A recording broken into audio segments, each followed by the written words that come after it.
Ladies and gentlemen, please welcome Consumer Attorneys Association of Los Angeles 1993 President Tom Dempsey.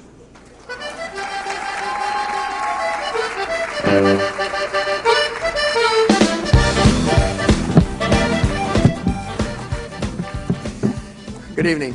I want to thank everybody for coming also. This is always a great event. It's just always terrific. Tonight's honoree, Conal Doyle, I met approximately 4.5 years ago. At that time, I was the president of Trialists for Public Justice, as it was called at that time, something Bruce Boylett got me involved in. And we had a client by the name of Francisco Castaneda, who was in federal custody with the Immigration and Consumer Enforcement. The acronym is ICE, and what an appropriate acronym. They are some of the most cold-hearted people I have ever come across. In any event, Conal had a national practice, very lucrative national practice, but he was based principally in California, and he had some unique experience in that he tried both civil rights and medical malpractice cases, and that's what this was about. These are exactly the skills that we were looking for, so Conal was recruited as lead counsel to work with various attorneys with public justice. Let me give you just a little background and summary of the case. Francisco had come to this country with his parents at 10 years old. Over the years had gotten in some trouble and was actually in state custody, was arrested, and developed a lesion on his penis. It continued to get worse, and a biopsy to determine whether this was any cancerous condition was recommended. Well, the state never got around to it. He was then transferred to federal authorities to determine whether or not he would be deported. The condition kept getting worse. The lesion got more aggravated, got more ugly, got more painful. Obviously, was something serious. Under the federal government, however, when you're an immigration detainee, that system only provides what's called extraordinary medical care, such as a biopsy, if you have an injury or an illness that requires extraordinary care and is threatening to life and limb. Well, of course, until they had the biopsy, you couldn't tell whether cancer, which would be deadly, was his condition, and he couldn't get the extraordinary care. So in this Kafkaskian nightmare that he went through for months and months, I think it ended up being something like 14 months, the emotional and psychological damage that was being done to him, as well as the physical, of having this festering condition, pleading for a biopsy, and nobody being able to give it to you because of this catch-22 situation. Well, Conal took over this case, and it became a quest to change this unbelievably unjust situation. Filed in state court, filed in federal court, two parallel claims. In the federal court, the government made a motion to dismiss the case on immunities. It was denied. Judge Pragerson, a very, very good judge, described this situation as being, quote unquote, the definition of cruel and unusual punishment. Winning at the district court, they appealed to the 9th district. We won there again. Well, it just so happens that the nation, the United States, was becoming more interested in the abuses in federal immigration detention situations. In this very hotel, Conal and I sat down with Scott Pelley of 60 Minutes and gave an interview that was actually played on 60 Minutes about not only this case but other cases where immigration detainees were being abused in one form or another. As the national interest grew in this, LA Times had articles, New York Times had articles, the Washington Post actually started a whole investigative study on this. And in addition to being barraged by paper, by numerous depositions, Conal must have taken 20, 30, 40 depositions, some of which he'd be the only plaintiff's attorney, and there'd be 12 other attorneys representing various aspects of the government. He would get threatening phone calls. Anything like this brings out sometimes the worst in people, and the anti-immigration forces were sending threatening death threats to him. How can you represent somebody that doesn't belong in this country to begin with? They deserve whatever they get, etc., etc., etc. Having won at the Ninth Circuit, we moved on to the Supreme Court. And unlike the Supreme Court, when I went to law school as being the court of last resort, where whatever happened to you in the lower courts, there you were going to find justice. Here, Conal actually succeeded in uniting that court. It was a 9-0 verdict against us.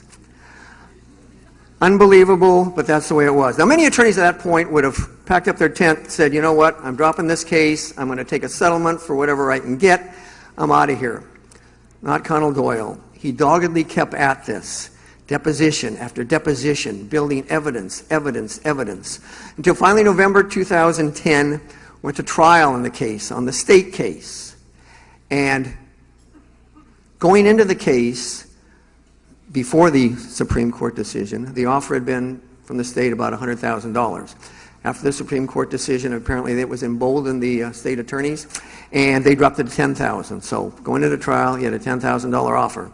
Well, fortunately, the jury didn't see it that way and came back with a 7-figure verdict.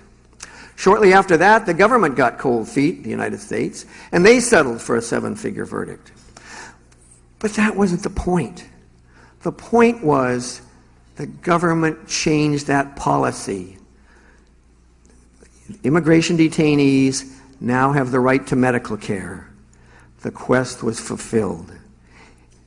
Conal succeeded in innumerate immigration detainees not suffering the same kind of emotional, psychological, and physical injury that Francisco did. We've been bombarded over the last years and years and years about trial attorney bar organizations being nothing but a bunch of self-serving, self-interested, greedy, money-grubbing trial lawyers. Tonight, at least for tonight, that myth has been destroyed. All the propagandizing of the public has been destroyed. It is so significant that CAALA chose a trial attorney who gave extraordinary time, effort, financial support to someone who in our society is probably among the weakest and the most vulnerable. Somebody whose voice would not be heard in our judicial system or anywhere else but for Conal Doyle. I take great pride in awarding tonight, or presenting tonight, to Conal Doyle the 2011 Charlie O'Reilly Trial Lawyer of the Year Award. Conal. And Charlie, wherever you are, you've got to be smiling because it's one of your landsmen that is getting this award, another Irishman.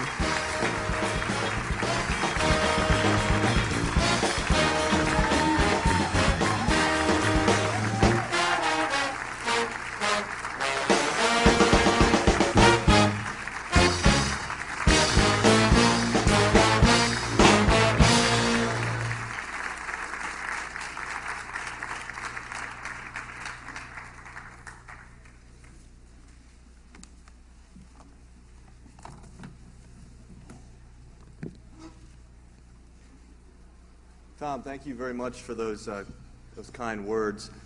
I'm always a little bit uncomfortable being recognized like this, because in our business, when you get an award like this, it means that a family has suffered a tragedy. And that's certainly true in this case. And the Castaneda family, Francisco's daughter Vanessa and his sister Yanni, are here with us tonight. Thank you.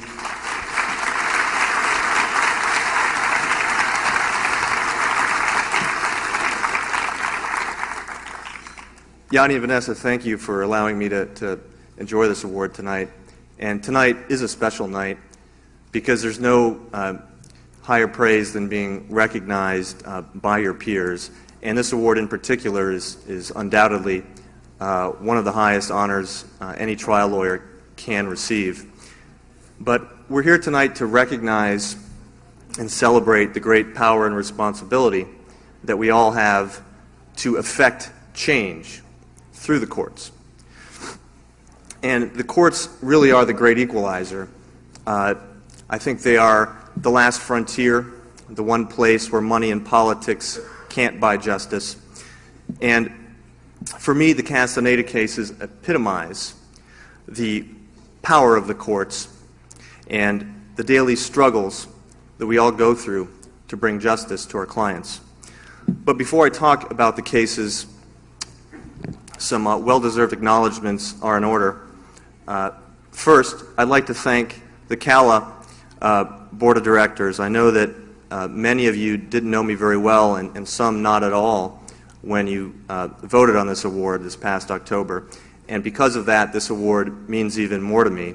And I also think that it speaks volumes about the integrity of the board and the process that brought me to this podium tonight. The other thing that I'd like to do briefly is to recognize the other finalists for this award who are sometimes forgotten on this night, because every one of them deserved to be standing up here tonight, and they made tremendous contributions to the civil justice system this past year. Adam Shea, Carney Shigarian, Matt McNicholas, and Greg Smith.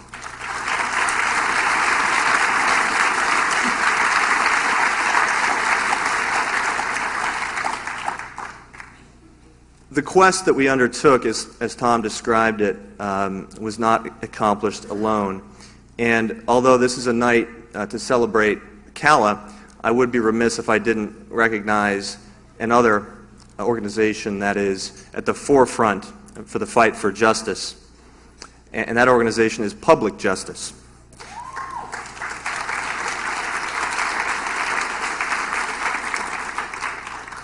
Public Justice is led by Arthur Bryant, and we heard earlier this evening that his wife Nancy passed away this morning.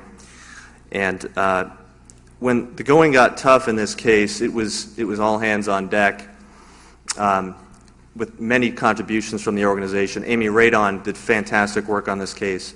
Arthur Bryant himself and Leslie Bruckner pitched in when we were drafting our Supreme Court briefs. And Adele Kimmel was really the driving force in this case. But I'd really like to single out two people. Number one is Tom Dempsey. Tom,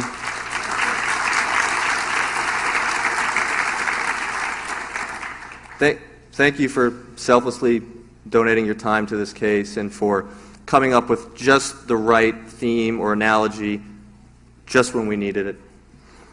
And Adele Kimmel. Adele, you really deserve to be standing up here beside me and receiving this award. You were my right hand from the beginning of this case, and your boundless energy and enthusiasm for this cause is astonishing. And you never have a great result in a great case without fantastic clients. Yanni, I admire you so much for your loyalty and dedication to Francisco, taking care of him during his last year of life. And Vanessa Castaneda, Vanessa, I'm so proud of you. You're a wonderful woman. You have a limitless future. And Vanessa is getting her associate's degree tomorrow morning at 9:30, and she just bumped her flight back tonight to stay and hear me speak. And finally, I'd like to recognize my parents, who are immigrants, as am I, although I think I'm listed in the brochure as being born in Connecticut. They're from Ireland and Canada. You know, the first time they ever saw me in court was being absolutely skewered by Justice Scalia and his friends in Washington, D.C. It really wasn't a great day for me, but I'm glad that you could see me here in front of a friendlier audience, or at least one that doesn't talk back. And Justice Turner, So, Mom and Dad, thank you for always believing in me.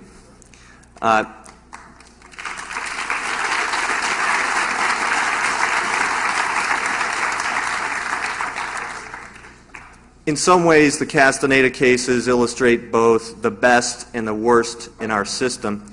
I was shocked to find out how the United States had turned its back on the immigrant detainee population, a truly powerless and voiceless group. The executive branch of government failed Mr. Castaneda. We appeared before Congress and testified to try to get a change in policy. Congress did nothing.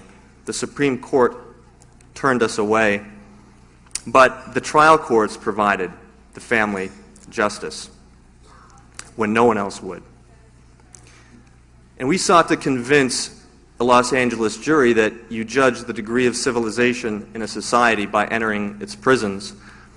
But they didn't really, surprisingly enough, require much convincing. They knew what our government apparently didn't. And the reason why a Los Angeles jury issued a shot really heard around the world was because the jury system works for everyone when we as trial lawyers take on the fight that others won't. And before I conclude my remarks, I want to tell you a quick story that I think encapsulates how I feel about these cases. Let me take you back to January 2008. It was the deposition of Francisco Castaneda, and it was literally on his deathbed. He died 2 to 3 weeks after this deposition. And I drive across town deep into East LA to his sister Yanni's house. And it's a humble but very well-kept apartment. And Yanni had cleared out the living room and had erected a sort of a bed and a cot in the corner of the house. I enter the house and I see that Francisco is covered up and he's shivering, and he can no longer walk. His body had been ravaged by the cancer. But although he could barely speak, he has a message for me. And I lean over because he can just speak in a whisper. And he says to me, "Make sure that my suffering is not forgotten. I don't want anybody else to ever go through what I went through." And I promised him that day that I would do everything in my power to bring his family justice and change the policy for provision of medical care to immigration detainees. A filmmaker friend of mine has just completed a documentary called Speak. It's a great film, and it's about the 2008 World Championship in Public Speaking.